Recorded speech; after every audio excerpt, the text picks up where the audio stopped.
Good morning everyone. स्वागत आप सभी का विजडम एजुकेशन पे। आज 18 अगस्त 2021 है। दैनिक जागरण के राष्ट्रीय संस्करण का कंप्लीट न्यूज़ एनालिसिस करेंगे और उन सभी टॉपिक को आपके साथ डिस्कस करेंगे जो यूपीएससी, स्टेट पीसीएस या किसी भी वनडे एग्जाम के प्रीलिम्स, मेंस और इंटरव्यू तीनों ही पर्सपेक्टिव में आपके लिए इम्पोर्टेंट हो सकता है। चलो डिस्कशन स्टार्ट करते हैं। लेकिन सबसे पहला जो ये न्यूज़ है हिंदू और सिख समुदाय के लोगों को शरण देगा भारत। तो यहाँ पे एक मीटिंग का आयोजन किया गया जिस मीटिंग में हमारे देश के प्रधानमंत्री शामिल थे, गृह मंत्री राजनाथ सिंह शामिल थे, विदेश सचिव हर्ष श्रृंखला शामिल हुए थे और काबुल में भारत के राजदूत रहे रुदेंद्र टंडन इस मीटिंग में शामिल रहे थे। सभी ने डिस्कस किया कि किस तरह से वर्तमान के अफगानिस्तान और तालिबान का जो इशू चल रहा है उस इशू को लेकर के भारत किस तरह से अपने नागरिकों को प्रोटेक्ट कर सकता है। तो उसी को लेकर के यहाँ पे डिस्कशन हुआ। एक बार देख सकते हैं। बस देखो, तालिबान इशू अब डेली पेपर में आएगा तो डेली आपको पढ़ने की ज़रूरत नहीं है। बस तालिबान का बेसिक इशू आप समझो कि तालिबान आखिर है क्या, तालिबान क्या है, तालिबान की सोच क्या है, तालिबान किस तरह से अफगानिस्तान के क्षेत्र को अधिग्रहण किया और तालिबान क्या चाहता है आखिर विश्व से, और तालिबान का अफगानिस्तान पे काबिज होने का इम्पैक्ट क्या भारत पे पड़ने वाला है, अमेरिका पे क्या पड़ने वाला है, चीन पे क्या पड़ने वाला है, पाकिस्तान पे क्या पड़ने वाला, ईरान पे क्या पड़ने वाला। हम जो चाबहार पोर्ट बना रहे थे ईरान में, अब उसका क्या होगा। हम जो $3 बिलियन का परियोजना अफगानिस्तान में इन्वेस्ट किए थे हम कई सारे रोड वहाँ पे बनवा रहे थे। सलमा बांध हमने वहाँ पे बनाया है, अफगानिस्तान की संसद भवन हमने बनाया है, कई सारे रोड हमने वहाँ पे बनाया, तो उसका अब क्या होगा। तो ये सब बेसिक इशू है जो आपको समझना चाहिए। डेली इसको पढ़ने की ज़रूरत नहीं है। तालिबान को लेकर के एक स्पेशल वीडियो हमने बनाया था, और जाकर के देख सकते हो। बेसिक अंडरस्टैंडिंग आपकी क्लियर होगी।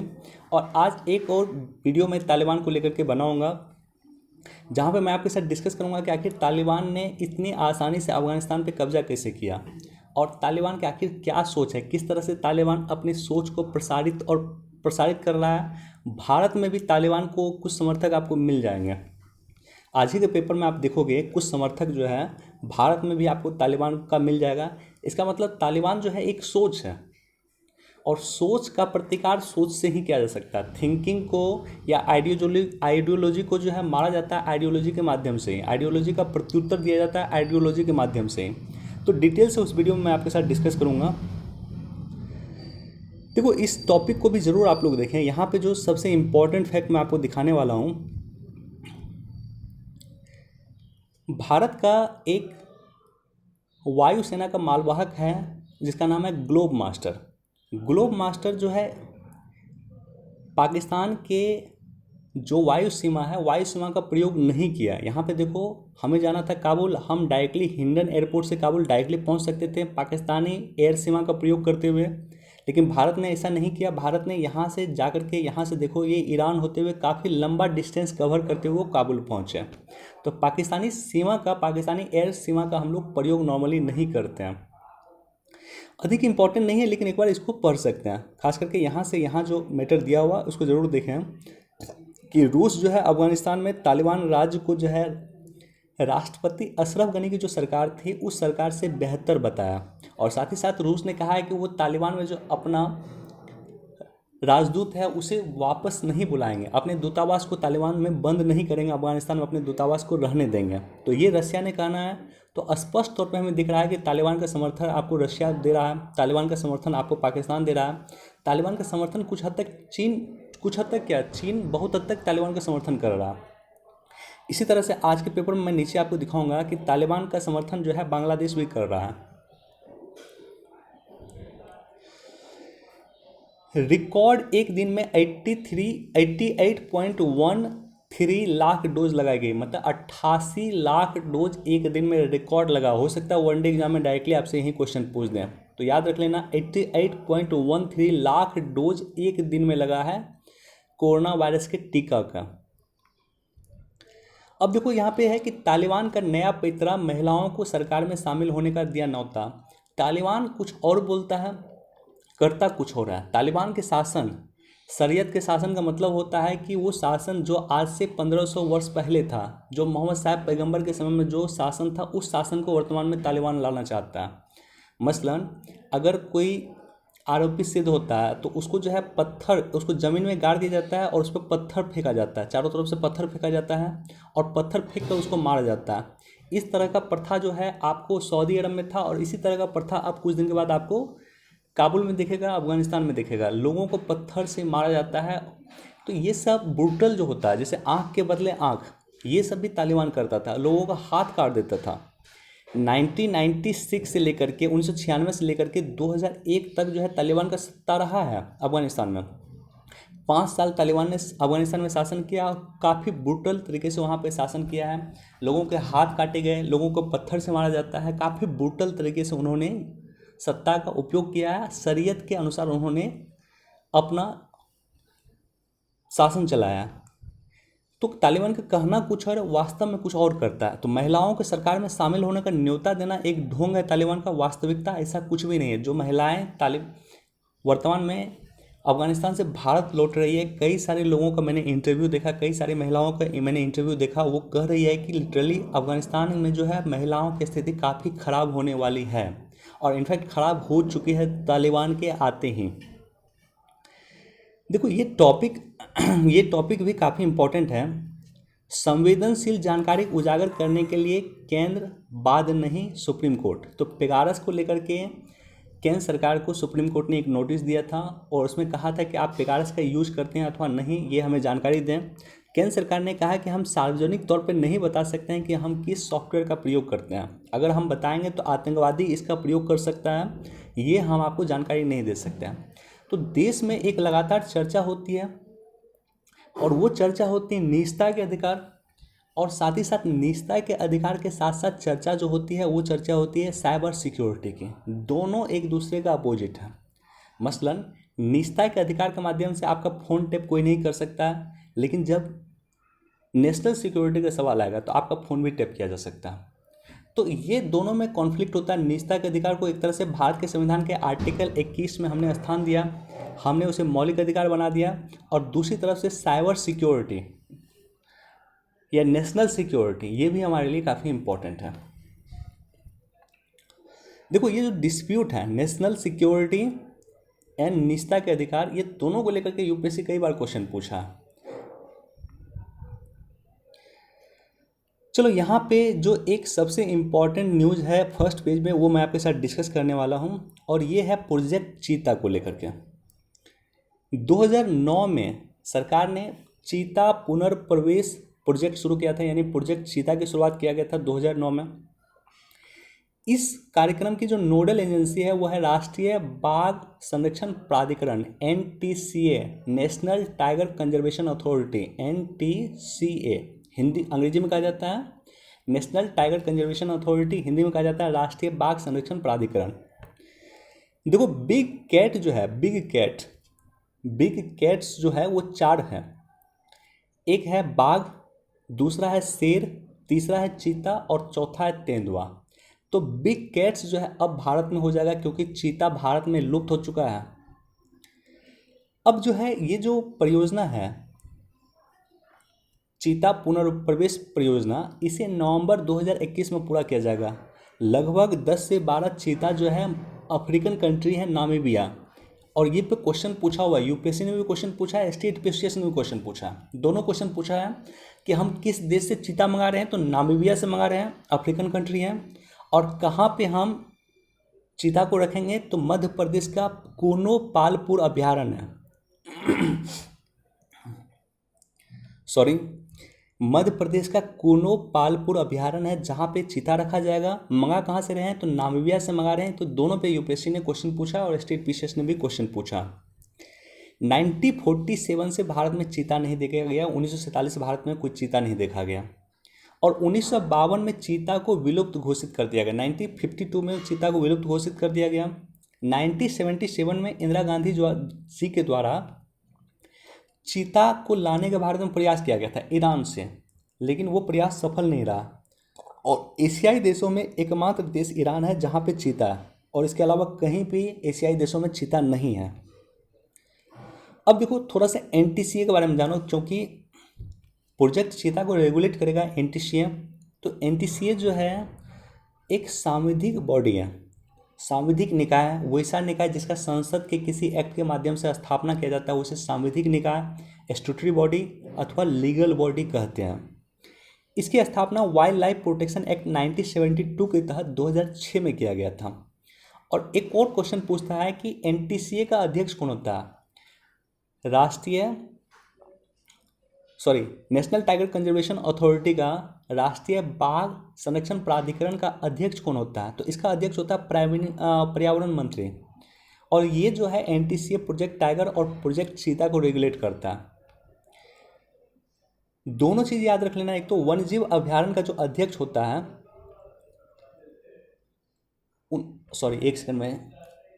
एक सेकंड ओके, राष्ट्रीय वन्यजीव बोर्ड जो होता है नेशनल वाइल्ड लाइफ बोर्ड, उसके अध्यक्ष होते हैं प्राइम मिनिस्टर। तो ये आप याद रख लेना, राष्ट्रीय वन्यजीव बोर्ड के जो अध्यक्ष होंगे वो प्राइम मिनिस्टर होंगे। और नेशनल टाइगर कंजर्वेशन अथॉरिटी, राष्ट्रीय बाघ संरक्षण प्राधिकरण के जो अध्यक्ष होंगे वो होंगे पर्यावरण मिनिस्टर। जो भारत के पर्यावरण मंत्री हैं वो इसके अध्यक्ष होंगे। तो दोनों में कन्फ्यूजन होता है, बस ये याद रख लेना आप लोग। लाहौर किले में महाराजा रणजीत सिंह की प्रतिमा तीसरी बार तोड़ी गई। तो महाराजा रणजीत सिंह की प्रतिमा तोड़ी गई है। देखो ये जेहन होता है, अगर मैं इस पर डिस्कस करूं तो मैं उसका वीडियो देख रहा था कल, जिन्होंने रणजीत सिंह की प्रतिमा तोड़ी और प्रतिमा तोड़ने के बाद वो अल्लाह अकबर का नारा लगा रहा था। मतलब ऐसा लोग जो होता है वो अपने आप को गौरवान्वित महसूस करते हैं कि जो प्रतिमा तोड़ते हैं, उसको लगता है कि वो अल्लाह का बहुत बड़ा काम कर रहा है, भगवान का बहुत बड़ा काम कर रहा है, गॉड का बहुत बड़ा काम कर रहा है। आतंकवादी को भी अगर आप देखोगे तो आतंकवादी का भी माइंडसेट यही होता है कि जब वो बम विस्फोट कर देगा तो उसको बहुत खुशी होती है, उसको लगता है कि वो अल्लाह का बहुत बड़ा काम कर चुका है, वह भगवान का बहुत बड़ा काम कर चुका है। तो ये माइंडसेट जो होता है, इस माइंडसेट पाकिस्तान में लगातार पनप रहा है। और आपको ये समझने की ज़रूरत है कि यही माइंडसेट जो है कहीं ना कहीं तालिबान का है। तो तालिबान अगर अफ़गानिस्तान में स्ट्रांग होगा तो निश्चित तौर पे पाकिस्तान पर उसका असर पड़ेगा। तालिबान क्या चाहता है? तालिबान सिंपल चाहता है कि आज से 1000 वर्ष पहले का जो कानून था, जो शरीयत का कानून जिसको बोलते हैं, या दूसरे शब्दों में मैं कहूँ तो मोहम्मद साहब पैगम्बर के समय का जो कानून है उसको इम्प्लीमेंट करना चाहता है अफ़गानिस्तान में। और इसी तरह का कुछ प्रयास जो है धीरे धीरे इसी तरह का सोच कहीं ना कहीं डेवलप हो रहा है पाकिस्तान में, और पाकिस्तान भी इसी तरह के आगे राह पे बढ़ने का कोशिश करेगा। तो बेसिकली ये माइंडसेट होता है। मैंने आपके साथ डिस्कस किया था कुछ दिन पहले जब मंदिर टूटा था पाकिस्तान में, तब भी मैंने कहा था कि ये माइंडसेट हो गया पाकिस्तान में, इस तरह का माइंडसेट लोगों का बन गया और ये माइंडसेट को चेंज करने की ज़रूरत है। और ऐसा नहीं कि ये माइंडसेट आज क्रिएट हुआ, ये माइंडसेट अगर आप देखोगे तो 1960 के दशक में ही क्रिएट होना शुरू हो गया।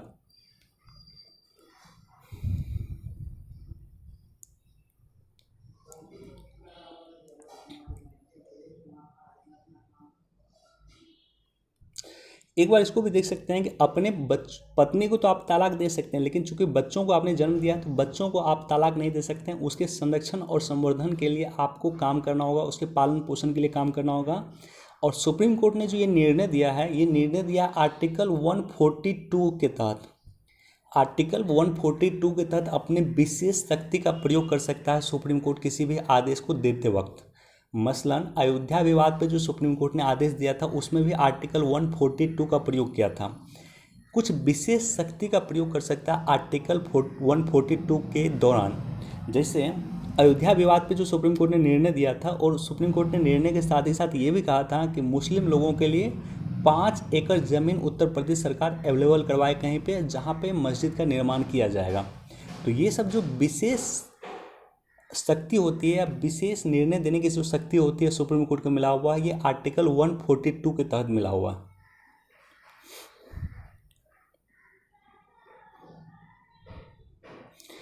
देखो यहाँ पे मैं आपको दिखाना चाहता हूँ नवजोत सिंह सिद्धू के सलाहकार का कश्मीर पे विवादित बयान। तो ये जो नवजोत सिंह सिद्धू जो अभी वर्तमान में पंजाब के कांग्रेस के प्रमुख हैं, उनके सलाहकार हैं, इन्होंने एक बयान दिया और ये बयान में 2 बातें कही। एक तो बात इन्होंने ये कहा कि कश्मीर पे भारत ने जो है ज़बरदस्ती का अधिग्रहण किया हुआ, यानी इलीगल ऑक्यूपेशन किया हुआ भारत ने। और साथ ही साथ इन्होंने कहा कि तालिबान के द्वारा जो अफगानिस्तान पे कब्जा किया गया वो सही है। यानी तालिबान को सही करने का जो दृष्टिकोण या तालिबान को सही मानने का दृष्टिकोण ना सिर्फ अफगानिस्तान में है बल्कि पाकिस्तान में भी है और चीन में भी है और भारत में भी इस तरह का मेंटलिटी है। कई सारे लोग आपको मिल जाएंगे जो तालिबान को सही मानते हैं, उनके सोच को सही मानते हैं।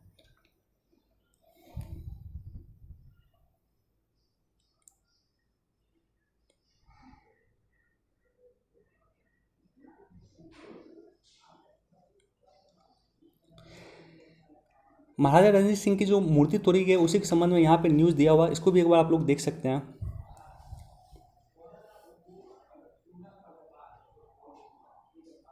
देखो, भारत सरकार ने ई इमरजेंसी वीज़ा की शुरुआत किया गया है। तत्कालिक रूप से लोगों को वीज़ा देने के लिए ई इमरजेंसी वीज़ा यानी ऑनलाइन वीज़ा आप अवेलेबल होगा और इमीडिएटली आपको वीज़ा मिल जाएगा। इसकी शुरुआत भारत सरकार ने किया गया है। जो लोग अफगानिस्तान से निकलना चाहते हैं उसके लिए भारत सरकार ने ये सुविधा दिया है। फ्रंटियर गांधी की पोती ने भारत सरकार से की हस्तक्षेप की अपील। तो दो ऐसे व्यक्ति रहे हैं भारत में जिसे नोबेल प्राइज मिला हुआ, नोबेल नहीं बोल रहा हूँ, भारत रत्न मिला हुआ है। और भारत रत्न दो विदेशियों को मिला हुआ। एक तो विदेशी हो गया फ्रंटियर गांधी, जिसे खान अब्दुल गफ्फार खान कहते हैं, जो आपको पाकिस्तान के थे। और दूसरा जो विदेशी है वो नेल्सन मंडेला है। तो मात्र दो ऐसे विदेशी हैं भारत में जिसको भारत रत्न दिया गया है। एक तो नेल्सन मंडेला थे और दूसरे थे खान अब्दुल गफ्फार खान। तो बेसिक इशू एक बार देख सकते हैं। और इसकी पोती जो है वो भारत के ही निवासी है। देखो, भारत अफगानिस्तान व्यापार को लेकर के यहाँ पे दिया हुआ, इसको जरूर आप लोग डिटेल में देख लेना। मेरे पास आज काफ़ी टॉपिक है डिस्कस करने के लिए। वियतनाम साबित हुआ अफगानिस्तान। वियतनाम में 1975 का दृश्य है और 2021 का दृश्य है अफगानिस्तान में। जिस तरह से ये अफगानिस्तान में काबुल में यूएसए की एम्बेसी है और इस एम्बेसी में चिनूक द्वारा वहाँ पे छत पे लैंड करके जो है लोगों को निकाला गया। और उसी तरह का 1975 में वियतनाम में निकाला गया था अमेरिका के द्वारा।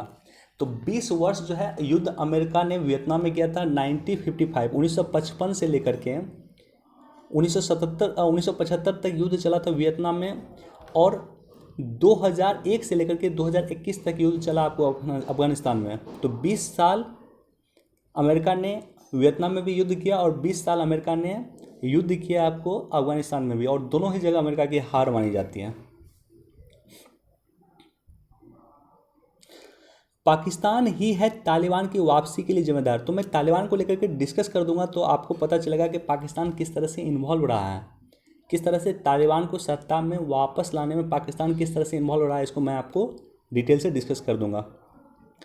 देखो, एक और इशू है, जस्ट मैं थोड़ा सा इसको बैकग्राउंड बता देता हूँ। जिस तरह से अफगान तालिबान है उसी तरह से पाकिस्तान तालिबान भी है। अफगान तालिबान अफगानिस्तान में तालिबान राज्य को लाने की कोशिश करता है। अफगानिस्तान में शरीयत के कानून को इम्प्लीमेंट करने की कोशिश करता है। यानी महिलाओं बुर्का में रहेगी, महिला काम पे नहीं जाएगी। लोगों को जो कानून व्यवस्था मोहम्मद साहब पैगंबर की तरफ थी उसके समय थी उसी को इम्प्लीमेंट किया जाएगा। इसके लिए अफगान तालिबान कोशिश करता है अफगानिस्तान में।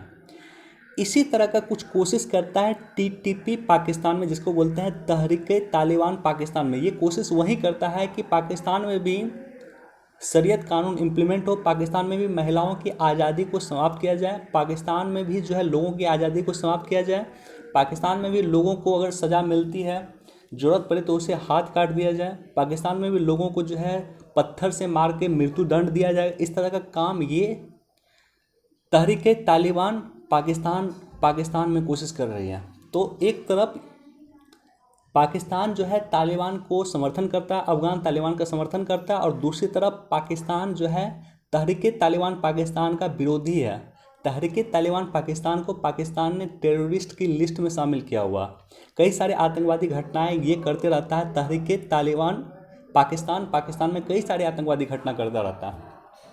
और यही कारण है कि अब तालिबान से गिड़गिड़ा रहा है पाकिस्तान कि हमें जो है तहरीक तालिबान पाकिस्तान से बचाइए। लेकिन तालिबान का स्पष्ट प्रभाव, अफगान तालिबान का स्पष्ट प्रभाव कहीं न कहीं पाकिस्तान तालिबान पे भी है। तो निश्चित तौर पे अफगान तालिबान के आने के बाद पाकिस्तान की स्थिति भी खराब होने वाली है। जो पाकिस्तान अभी जश्न मना रहा है वो कुछ दिन का जश्न है, बहुत दिन तक वो टिकने वाला नहीं है। एक बार इसको भी देख सकते हैं। देखो, जातिगत जनगणना का जटिल सवाल, इसको जरूर आप लोग पढ़ना है। इसमें मैं डिस्कस नहीं कर रहा हूँ, लेकिन जो जातिगत जनगणना देश में मांग की जा रही है, ओबीसी जनगणना की जो मांग की जा रही है, देश में सिर्फ दो जनगणना होता है जो जाति के आधार पर होता है। एक एससी का होता है और एक एसटी का होता है। उसका रीज़न है कि एससी एसटी को जनसंख्या के आधार पर आरक्षण देने की व्यवस्था संविधान के द्वारा किया गया। तो इसलिए SC ST का जनगणना होता है लेकिन OBC का जनगणना नहीं हो रहा। तो उसका क्या पर्सपेक्टिव है, नहीं पर्सपेक्टिव है, ऐतिहासिक संदर्भ को लेकर के डिस्कस किया गया, इसको जरूर आप लोग पढ़ें। और इसको भी देख सकते हैं, जो मैं आपको बोल रहा हूँ कि तालिबान सोच इम्पोर्टेंट है, सोच लोग से अधिक इम्पोर्टेंट सोच। 75,000 व्यक्ति जो है के सामने में 3.5 लाख से अधिक सैनिक, अफगानी सैनिक जो है आत्मसमर्पण नहीं करते। तो यहाँ पे मैटर करता है सोच। जो अफगान सैनिक थे 3.5 लाख, उसमें भी कहीं कि तालिबान सोच पनप रहा होगा, नहीं तो वो तालिबान का डट के मुकाबला करते हैं, लेकिन ऐसा उन्होंने नहीं किया। बिना लड़े हुए 3.5 लाख सैनिक ने आत्मसमर्पण कर दिया 75,000 तालिबान आतंकवादियों के सामने में। तो इसका मतलब उन लोगों में भी सोच डेवलप हो रहा, तालिबानी सोच डेवलप हो रहा, और उस तरह का सोच कहीं पाकिस्तान में भी है। और यहाँ पर अगर आप देखोगे, यहाँ पे पढ़ोगे तो भारत के एक सांसद हैं, भारत के एक सांसद हैं, उस सांसद में भी इस तरह की सोच दिखाई गई है। और कुछ समय पहले मैंने आपको दिखाया था कि पाकिस्तान में पंजाब में जो है नवजोत सिंह सिद्धू के जो सलाहकार हैं, उसमें भी कुछ इस तरह की सोच यहाँ पे दिखी थी। तो यहाँ पे देखो, समाजवादी पार्टी के सांसद हैं मोहम्मद सफुद्दीन रहमान बर्क, इन्होंने भी तालिबान को सही ठहराया। तो इस तरह का सोच कहीं ना कहीं इंडिया में भी है।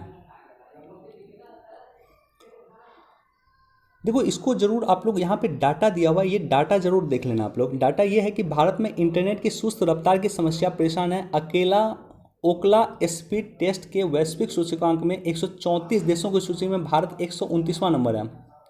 तो इंटरनेट स्पीड के मामले में 134 देशों में भारत 129वां नंबर है। वनडे एग्जाम वगैरह में क्वेश्चन पूछा जा सकता है आपसे। देखो, लक्ष्य कठिन पे पर असंभव नहीं। ओह, लंबा वीडियो हो जाएगा आज का, कोई इशू नहीं। ये टॉपिक काफ़ी इंपॉर्टेंट है, इसको आप लोग को समझना चाहिए कि प्राइम मिनिस्टर मोदी ने भाषण दिया 15 अगस्त में लाल किला के प्राचीर से। और लाल किला के प्राचीर से भाषण देते हुए उन्होंने कहा है कि 2047 तक जो है हम एनर्जी सेक्टर में आत्मनिर्भर होंगे।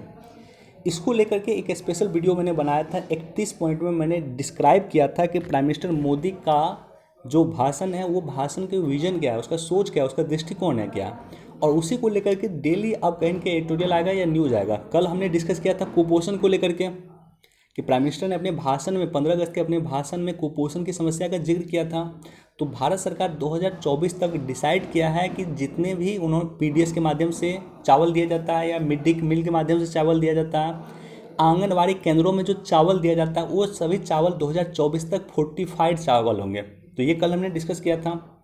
आज मैं आपके साथ डिस्कस करने वाला हूँ कि एनर्जी सेक्टर में 2047 तक भारत कैसे आत्मनिर्भर होगा। तो 15 अगस्त 2021 को प्रधानमंत्री ने लाल किला के प्राचीर से भाषण देते हुए कहा कि भारत 2047 तक, और 2047 ही क्यों चूज किया गया, क्योंकि भारत 1947 में आज़ाद हुआ था और 2047 में भारत अपनी आज़ादी का 100वां वर्षगांठ मनाएगा। तो उस समय तक हम एनर्जी सेक्टर में आत्मनिर्भर होंगे। जीवाश्म ईंधन के लिए 12 लाख करोड़ रुपए का आयात करना पड़ता है, यानी हमें सबसे अधिक हमारी विदेशी मुद्रा की खपत होती है तो वो एनर्जी सेक्टर पे होती है। तेल मंगाने पे होती है, जीवाश्म मंगाने पे होती है, जीवाश्म ईंधन मंगाने पे होती है, कोयला मंगाने पे होती है, गैस मंगाने पे होती है, जो गैस हम लोग खाना बनाने के लिए यूज करते हैं वो मंगाने पे होती है। तो 12 लाख करोड़ रुपया बहुत बड़ा अमाउंट है, और इतना अमाउंट प्रत्येक वर्ष हम लोग खर्च करते हैं जीवाश्म ईंधन के आयात के लिए। इसके बावजूद भी हमारे यहाँ पेट्रोल की कीमत अभी वर्तमान में 100 रुपये से अधिक है। अभी देखो वर्तमान स्थिति क्या। अभी वर्तमान स्थिति है कि हमारे देश में जो बिजली उत्पन्न होती है उसमें 59% बिजली कोयला से बनाया जा रहा है। 59% कोयला से बनाया जा रहा है। इसको कहीं आप लोग नोट कर सकते हैं। 17% बिजली जो है जल विद्युत परियोजना से बनाया जा रहा है। 9% प्राकृतिक गैस से बनाया जा रहा है। 3% परमाणु ऊर्जा से बनाया जा रहा है। 12% अक्षय ऊर्जा से बनाया जा रहा है। अक्षय मतलब रिन्यूएबल एनर्जी से बनाया जा रहा है। फिलहाल सोलर एनर्जी से जो बिजली क्रिएट हो रहा है उसका कीमत है 6.50, 6.5 रुपया प्रति यूनिट उसका कीमत है। जो कोयला से जो बिजली उत्पन्न होता है उससे 14% एक्स्ट्रा है। यानी सोलर से जो यानी सौर ऊर्जा के माध्यम से जो बिजली क्रिएट हो रहा है उसको हमें सस्ता करने की ज़रूरत है, तभी इसको लोग परचेज करेंगे। 80% तेल भारत आयात करता है विदेशों से। भारत कच्चे तेल का तीसरा सबसे बड़ा उपभोक्ता है विश्व में। कच्चे तेल का तीसरा सबसे बड़ा उपभोक्ता भारत विश्व में है। और ओपेक के अनुसार, ओपेक जो ऑर्गेनाइजेशन है, तेल की ऑर्गेनाइजेशन है, इसके अनुसार 2100 ईस्वी तक तेल समाप्त हो जाएगा विश्व में। और इसी को एक वाइट ऑयल कॉन्सेप्ट बोलते हैं, WHITE, white oil concept. White oil concept जो अभी खाड़ी देश प्रयोग कर रहा है। देखो, तेल क्या होता है? ब्लैक होता है, काला होता है। तो वाइट ऑयल क्या हुआ? वाइट ऑयल कॉन्सेप्ट का मतलब हुआ है कि वहाँ की जो इकोनॉमी है, खाड़ी देशों की जो इकोनॉमी है, सऊदी अरब की जो इकोनॉमी है या यूएई की जो इकोनॉमी है, अब तेल आधारित ना होकर के अब ये इकोनॉमी होगी पर्यटन आधारित, आईटी कंपनी आधारित, सेवा आधारित। तो ये सब सेक्टर पे ये देश ध्यान देना शुरू करेंगे। और यही कारण है कि अभी देखोगे यूएई ने अपना मिशन, मार्स मिशन तक लॉन्च किया उन्होंने, मार्स तक वो पहुंच चुके हैं, यानी मंगल ग्रह तक वो पहुंच चुके हैं। इसी तरह से आप देखोगे सऊदी अरब इंडिया के साथ इन्वेस्ट कर रही है, रत्नागिरी रिफाइनरी में $70 बिलियन का इन्वेस्ट कर रही है। तो भारत में ये लोग निवेश कर रहे हैं क्योंकि ये सब देशों को पता है कि आने वाले समय में इसका तेल समाप्त हो जाएगा। और इसलिए ये देश जो है अब तेल आधारित इकोनॉमी से बढ़ते हुए वाइट ऑयल पे आना चाह रही है, यानी पर्यटन पे आना चाह रही है, या आईटी पे आना चाह रही है, अन्य चीज़ों पे निर्भर होना चाह रही है। अब देखो, नेक्स्ट टॉपिक है मेरा इसी में कि 2047 तक भारत किस तरह से एनर्जी सेक्टर में आत्मनिर्भर होगा। तो सबसे पहले मिशन हाइड्रोजन, राष्ट्रीय हाइड्रोजन मिशन सरकार ला रही है, लेकर आई हुई है। चूँकि हाइड्रोजन एक असीमित एनर्जी है, जिस तरह से सूर्य का जो एनर्जी है वो हाइड्रोजन एनर्जी के माध्यम से ही चलती है, तो हाइड्रोजन असीमित एनर्जी है। तो राष्ट्रीय हाइड्रोजन मिशन के माध्यम से हम 2047 तक आत्मनिर्भर हो सकते हैं। इलेक्ट्रॉनिक्स वाहन पॉलिसी, जो इलेक्ट्रॉनिक्स वाहन आया उसके माध्यम से हम आत्मनिर्भर हो सकते हैं। ईंधन के रूप में सीएनजी का प्रयोग, राइट, पटना में भी ईंधन के रूप में सीएनजी का प्रयोग शुरू हो गया। National biofuel policy, national biofuel policy में क्या है कि हम जो है पेट्रोल में इथेनॉल बनाना शुरू करेंगे। 2022 तक जो पेट्रोल होगा उसमें 10% हम इथेनॉल मिलाएंगे, और 2025 तक जितना पेट्रोल होगा उस पेट्रोल में हम 20% इथेनॉल मिलाएंगे। तो इथेनॉल हम कहीं कहीं मिलाना शुरू करेंगे। ये नेशनल बायोफ्यूल पॉलिसी 2018 में कहा गया। इसी तरह से सौर ऊर्जा, सौर ऊर्जा का जो टारगेट है 175 गीगावाट का टारगेट है। ये टोटल रिन्यूएबल एनर्जी का टारगेट है। 175 गीगावाट का जो टारगेट है ये टोटल रिन्यूएबल एनर्जी का टारगेट है, जिसमें 100 गीगावाट सोलर एनर्जी क्रिएट होगी 2022 तक, और साथ ही साथ 450 गीगावाट टारगेट 2030 तक लिया गया है, जिसमें भी एक अच्छा खासा अमाउंट है सोलर एनर्जी का। इसी तरह से इंटरनेशनल एनर्जी एजेंसी 2014 के अनुसार 2050 तक सूर्य की रोशनी से सबसे अधिक बिजली क्रिएट किया जा सकेगा। IEA ने ऐसा कहा है, इंटरनेशनल एनर्जी एजेंसी ने ऐसा कहा था 2014 में कि 2050 तक सबसे अधिक एनर्जी क्रिएट होगा, सबसे अधिक बिजली क्रिएट होगा तो वो सूरज की रोशनी से होगा। 2015 में भारत ने ISA, इंटरनेशनल सोलर अलायंस की स्थापना किया था, जिसका हेडक्वार्टर गुरुग्राम में है। सौर ऊर्जा की एक तकनीक है, क्या है, फोटोवोल्टिक सिस्टम, जिसके माध्यम से 16% बिजली 2050 तक उत्पन्न किया जा सकेगा। और सौर ऊर्जा की दूसरी तकनीक है सोलर थर्मल इलेक्ट्रिसिटी, जिसके माध्यम से 11% बिजली 2050 तक क्रिएट किया जा सकेगा। इससे क्या होगा कि 6 अरब टन CO2 का उत्सर्जन प्रतिवर्ष, जो कार्बन उत्सर्जन है, 6 अरब टन कार्बन उत्सर्जन प्रतिवर्ष रोका जा सकेगा। उसके बाद छठा है कि परमाणु ऊर्जा एक स्वच्छ ऊर्जा का अच्छा विकल्प है। भारत में 2025 तक 26 परमाणु प्लांट होंगे। वर्तमान में सिर्फ 3% परमाणु ऊर्जा के माध्यम से बिजली क्रिएट होता है इंडिया में।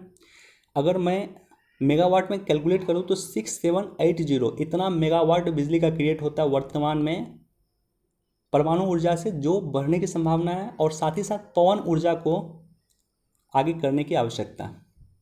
तो ये 6 सेक्टर ऐसा है जिसको अपना के भारत 2047 तक एनर्जी सेक्टर में आत्मनिर्भर हो सकता है।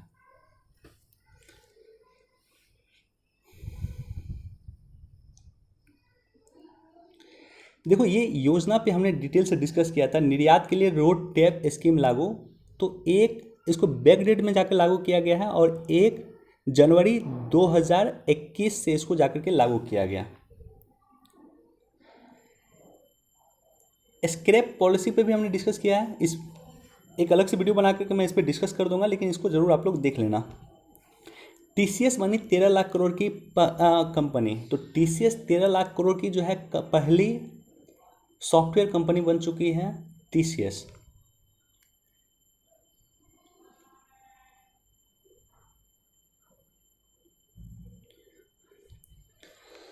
चलिए आज हमारे पास इतना ही था। वीडियो देखने के लिए धन्यवाद। Thank you so much.